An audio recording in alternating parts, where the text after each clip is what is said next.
Hello guys, welcome to another week of photo news. I have a lot of stories, so let's go ahead and get on with it. My first story is about Canon and their new XC10. Canon has brought out a camera called the XC10. It is a fixed lens 4K video and digital stills camera. The target is aspiring filmmakers and enthusiasts. The camera is a first step towards upgrading to one of the high-end EOS cinema cameras. They also brought out another camera for the high-end cinema line called the Canon EOS C300 Mark II. This is a full cinema camera with 4K capabilities and a dynamic range up to 15 stops. Not stopping at just camcorders, Canon has also developed its own video format targeting 4K professional camcorders. Let's get on with the XC10 is an advanced video camera doubling as a rather capable stills camera. Being able to record 4K video and capture 12 megapixel stills, this camera moves Canon's camcorder a step closer to their DSLR line, as they move closer to the camcorders by incorporating HD video. The specs of the XC10 include a specially designed 1-inch CMOS sensor, a Digic DV5 image processor, recording at 4K footage to an internal CFast 2.0 card, and recording at Full HD footage to a SD card. Pro standard 422 color sampling, an ISO range of 100 to 20,000, 12-stop dynamic range, 10 times optical zoom lens with image stabilization, an ergonomic tilting hand grip, a 3-inch LCD touchscreen, and built-in Wi-Fi. The XC10 is available for $2,500 and you can pre-order it and it will be available in June. Now on to the Canon C300 Mark II.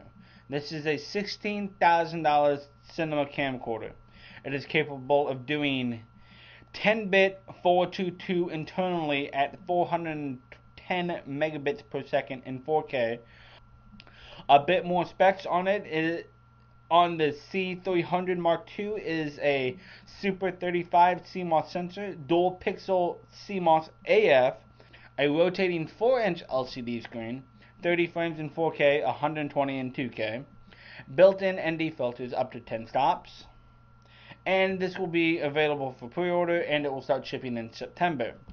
Canon is really upping their game in the 4K category. My next story is about Velvet 56. You're like, what is Velvet 56? I've heard of Velvet Revolver before, but not Velvet 56. Well, Velvet 56 is a new lens that Lensbaby came out with, and they announced it at Shutterfest in St. Louis. But Lensbaby's announcement of the Velvet 56, they're aiming this at portrait people, you know, the people that take the portrait photographs and stuff like that. Anyways, let's get on to more with the Velvet 56. It is a 9-bladed lens. It is constructed with metal and has some details engraved into it. It comes in the most wonderful box along with instructions and some art.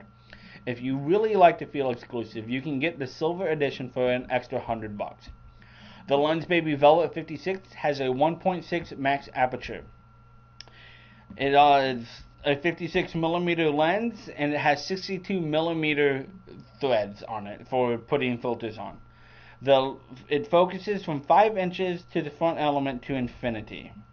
A metal lens hood is included with the Velvet 56 for mirrorless cameras only, and the weight is 400 grams. The Velvet 56 will set you back $500 for the black edition or $600 for the silver edition. The first wave will be hitting Canon, Nikon, and Sony's A's, and the Pentax should start shipping in 4/13/15. And the second wave will hit the Micro Four Thirds, Sony's E mounts, Samsung's NX, and Fuji's X, and they'll start shipping in mid-May. Anyways, on to my next story. This is about the presidents throwing out the first pitches. Ever since Howard Taft started it, every president, except for one, has done it, and I have all their photos right down here.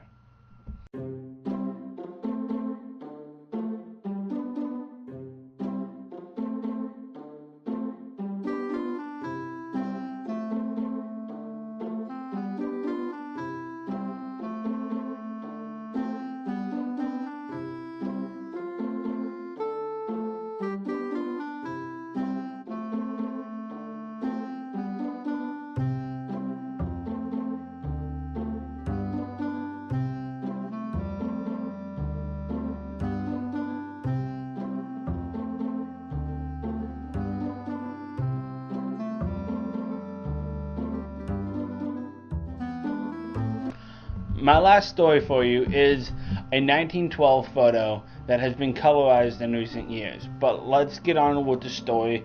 And the freelancers Bill and Joseph James riding a motorcycle in Toronto.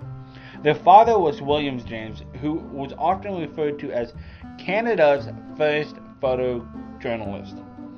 The James family created huge photographic records of Toronto that spanned the decades starting in 1909. The original black and white is from the City of Toronto's archives, which has over 6,000 by the family in its collection. The version shown above was colorized by Mark Truelove of Canadian Color. Anyways, that's it for this week's photo news. If you like these photo news, I have more off to the side. And also, I've started doing a new thing on Friday where I try to go out into the field and do something, like teach a lesson or something like that, and that's also off to the side. So anyways, that's it for this week for photo news. I'll see you on Friday. Peace out. Bye.